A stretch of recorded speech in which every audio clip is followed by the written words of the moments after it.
প্রতীক যোশী ৬ বছর ধরে লন্ডনে থাকতেন।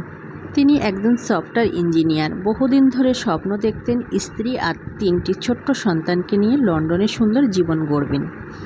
তখন তার পরিবার ছিল ভারতে। বহু বছরের কষ্ট, কাগজপত্রের ঝামেলা আর অপেক্ষার পরে অবশেষে সেই স্বপ্ন পূরণের সময় এসেছিল। মাত্র ২ দিন আগে তার স্ত্রী ডাক্তার কোমি ভারতে থাকা চাকরি ছেড়ে দেন। সব ব্যাগ গুছিয়ে ফেলা হয়, প্রিয়জনের বিদায় জানানো হয়, নতুন জীবনের পথে যাত্রার প্রস্তুত।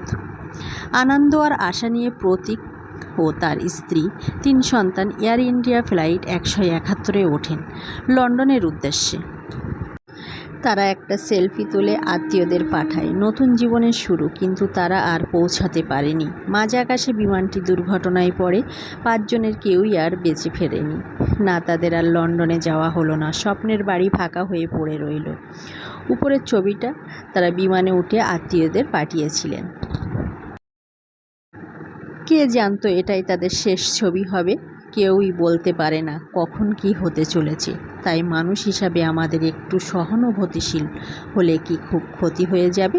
মাত্র কয়েক সেকেন্ডে সব শেষ। একটা জীবনভর স্বপ্ন মুহূর্তেই ছাই হয়ে যায়। এটা আমাদের কঠিনভাবে মনে করিয়ে দেয় জীবন ভীষণ ভঙ্গুর। আমরা যা গড়ি, যাকে ভালোবাসি, সবই এক সুতোয় ঝুলে থাকে। তাই যতদিন বাঁচি, বাঁচার মতো বাঁচি, ভালোবাসি, যতটা পারি সুখ খুঁজি, কারণ কাল কি হবে কেউ জানে না। লেখা, সংগৃহীত। যদি ভালো লাগে লাইক দিয়ে পাশে থাকবে।